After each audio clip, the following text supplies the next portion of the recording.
Comment développer son activité en 7 points clés et surtout sortir du lot? Bienvenue, ici Chizu Sakamoto, mentor holistique pour les entrepreneuses éveillées. Aujourd'hui, on voit comment développer son activité en étant aligné, centré et en restant simple. Parce qu'on peut vite associer le développement d'activité à une course sans fin, épuisante, au lieu de créer une véritable stratégie bien cadrée. Alors voyons déjà ce que l'on a tendance à faire à l'envers. On veut toujours promotionner son activité, rechercher plus de clients, on fonce sur le marketing et la communication. On va donc faire des choses standards, des flyers, ce site internet, l'annuaire de référencement, etc., etc. On va faire plein de choses. On va rentrer sur tous les réseaux sociaux, on va parler de nous à fond de chez fond.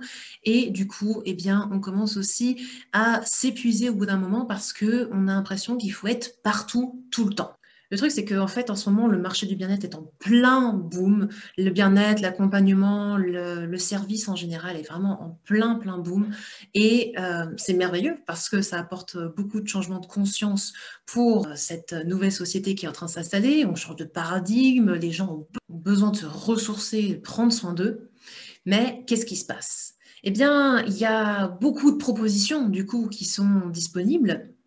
Et nos futurs clients, bah, ils sont maintenant devant une montagne de choix. Alors dans ces cas-là, bah, soit on va vers quelque chose qu'on connaît bien, soit on va aller vers les recommandations, les avis d'autres personnes, même on se fie aux avis de personnes inconnues, les témoignages. Ou alors, bah, troisième solution, on y va au feeling. On suit notre intuition. Et ça, c'est extraordinaire parce que du coup, voilà l'élément qui va vous permettre de vous différencier d'un thérapeute à un autre, d'un coach à un autre. C'est justement de miser le tout sur l'humain, d'être 100% humain. Du coup, la stratégie de développement devient beaucoup plus simple. Au lieu de faire des milliards de trucs dans tous les sens, on se concentre sur l'essentiel. Donc, ton rôle à toi en tant qu'entrepreneuse, c'est justement d'aider les gens à prendre une décision, c'est de simplifier le message et de sortir de l'eau pour que tes clientes d'âme se trouvent directement. Et je vais te proposer du coup 7 étapes pour ça. Alors n'hésite pas à prendre des notes. Premier élément, justement, identifier ses clients d'âme. C'est quoi un client d'âme? C'est quelqu'un qui vient naturellement à toi pour qui tu es, pour l'énergie que tu dégages, pour ce truc imperceptible et incompréhensible qui fait que c'est toi qu'il faut qu'on choisisse. Est-ce que tu n'as pas déjà eu quelqu'un qui t'a dit, bah écoute, je t'appelle, mais j'ai pas trop compris ce que tu faisais, mais il y a un truc qui me dit qu'il faut qu'on travaille ensemble. Voilà. Ça, c'est des super clients d'âme, c'est des personnes qui ont envie de travailler avec toi pour ce que tu représentes, pour l'énergie en phase qui est en train de se mettre en place. Et donc, c'est à toi d'identifier qui sont ces personnes pour pouvoir mieux t'adresser à eux. Étape numéro 2, quelle est la problématique principale que rencontrent tes clients d'âme? C'est quoi le problème majeur qu'ils veulent résoudre? Parce qu'à vouloir résoudre tous les bobos, eh bien du coup, tu rentres de nouveau dans la catégorie du général et tu ne te différencies pas d'un autre thérapeute ou d'un autre coach qui fait la même chose que toi. Quel est le problème que tu résous le mieux? Dans quoi est-ce que tu te sens le plus à l'aise? Dans quel domaine ou sous-domaine de ton activité est-ce que tu te sens vraiment bien et où tu sens que tu donnes un maximum de résultats à tes clients? Étape numéro 3, comment est-ce que tu peux combiner tout ton savoir-faire, tout ton savoir-être pour répondre à cette problématique? Par exemple, dans mon cas, j'ai deux profils de clients d'âme. Je suis à la fois mentor pour les entrepreneuses, donc les femmes entrepreneuses qui ont cette spécificité d'être ouvertes à la spiritualité, elles sont éveillées et elles ont une très grande sensibilité.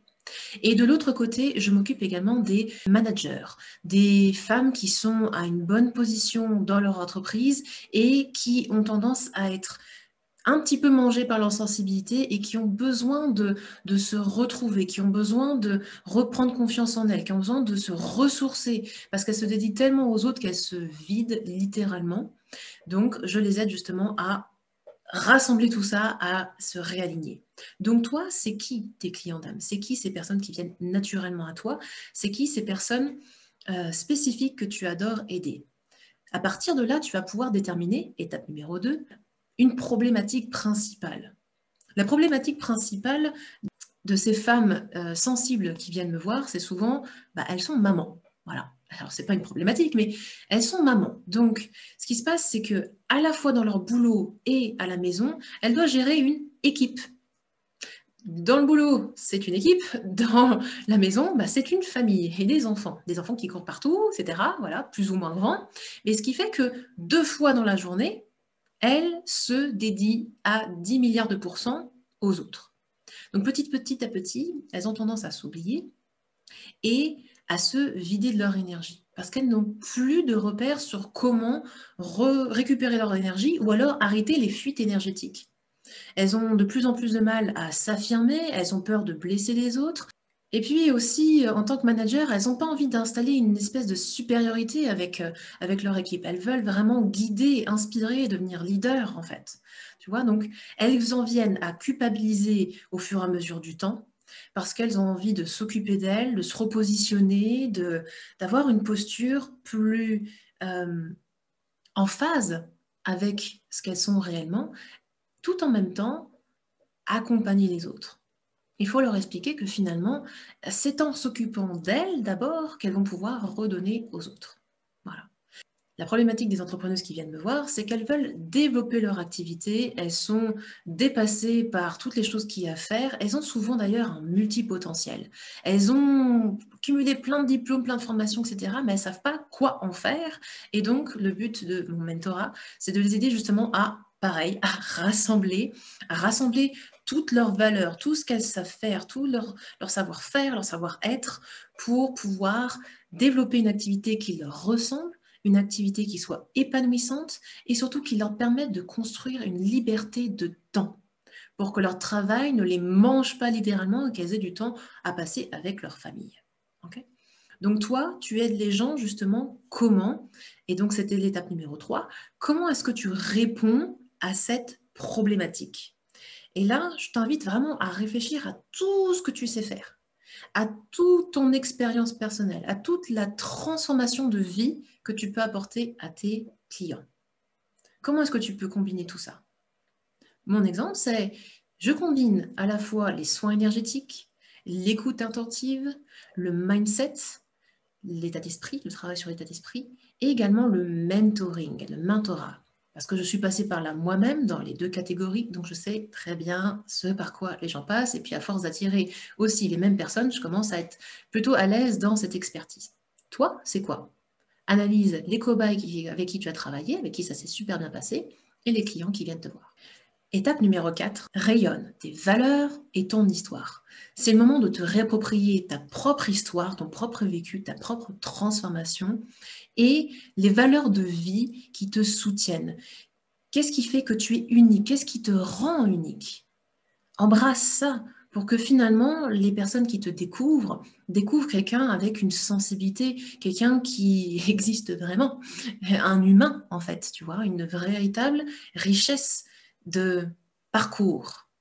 Et n'oublie pas d'afficher une photo récente de toi, une photo actuelle qui révèle des choses, parce que tu sais bien qu'il y a beaucoup de choses qui passent par les yeux. Donc ça, c'est super important, c'est de ne pas te cacher derrière ta marque, derrière ton nom d'entreprise, mais de vraiment oser être complètement toi et de montrer finalement ta force humaine. Étape numéro 5, comme on vient de parler de force, bien justement, maintenant il est temps de miser sur tes forces.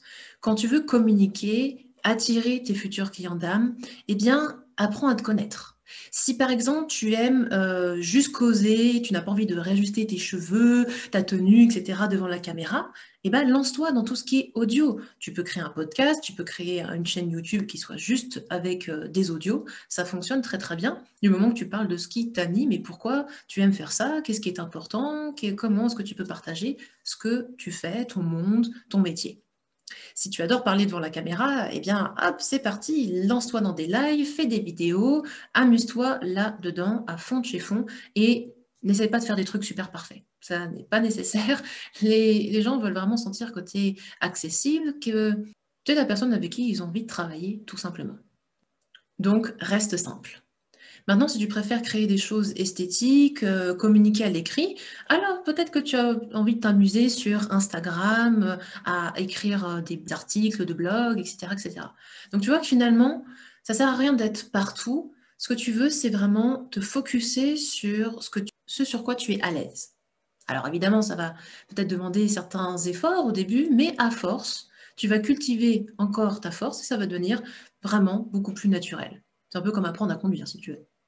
Étape numéro 6, réconcilie-toi avec la vente et avec l'argent. Ah oui, ça, mes entrepreneuses du cœur, je sais que vous n'aimez pas ça. Vous vous êtes fait un grand démon de la vente, mais c'est vraiment une superbe énergie que de vibrer l'énergie de la vente. Vendre, c'est servir. Et c'est être pleinement dans ta mission de vie. Tu sais pourquoi? Parce que si tu as entre les mains les moyens de transformer la vie d'autres personnes, alors je pense que tu peux te dire que c'est ton devoir de proposer tes services. Donc, travaille là-dessus, réconcilie-toi avec la notion d'argent, d'échange, de vendre, pour te dire que vraiment tout ça, c'est naturel et c'est simplement un échange énergétique qui se passe pour que, eh bien, tout le monde soit gagnant-gagnant. Les personnes dont tu t'occupes se transforment leur vie, retrouvent de la joie de vivre, de l'enthousiasme, de l'énergie, du pétillement, tout ce que tu sais faire. Et toi, bah, tu es rémunéré pour ça. C'est tout à fait normal. Étape numéro 7, action, action, action. Let's go, lance-toi. Ne reste pas à procrastiner dans ton coin. Comme je te disais tout à l'heure, il faut oser, il faut se lancer. Au début, c'est pas évident, c'est comme quand on conduit une voiture, d'accord? On est comme ça, on est crispé sur le parking. Et puis petit à petit, à force de pratiquer, on se décrispe, ça va mieux, etc. Et puis on apprend à conduire, on va sur l'autoroute, on s'insère, tout ça. Tu vois, c'est un peu la même idée. Tu n'as pas appris à conduire du jour au lendemain. C'est pareil pour ton activité professionnelle. Donc, lance-toi, ose, fais des erreurs. C'est pas grave, rebondis, voilà, amuse-toi dans le processus surtout. Ok? Donc, action, action, action. Et rappelle-toi aussi que la loi d'attraction, c'est je m'ouvre à recevoir plus, mais j'agis également. Voilà pour les 7 clés pour développer ton activité entrepreneuriale. J'espère que ça t'a plu. N'hésite pas à mettre en commentaire ce que tu en as pensé. Quel est le point clé qui t'a peut-être révélé quelque chose ou qui t'a illuminé ta journée? N'hésite pas à mettre ça en commentaire sous cette vidéo. Et si besoin, eh bien, je mettrai également le lien pour que tu puisses prendre rendez-vous avec moi, pour qu'on prenne 30 minutes ensemble pour analyser tes objectifs, ce qui te bloque actuellement pour développer ton activité, t'épanouir, reprendre la pleine puissance de ton travail et quelle est du coup peut-être la meilleure solution pour toi. Je te dis à très vite pour une prochaine vidéo.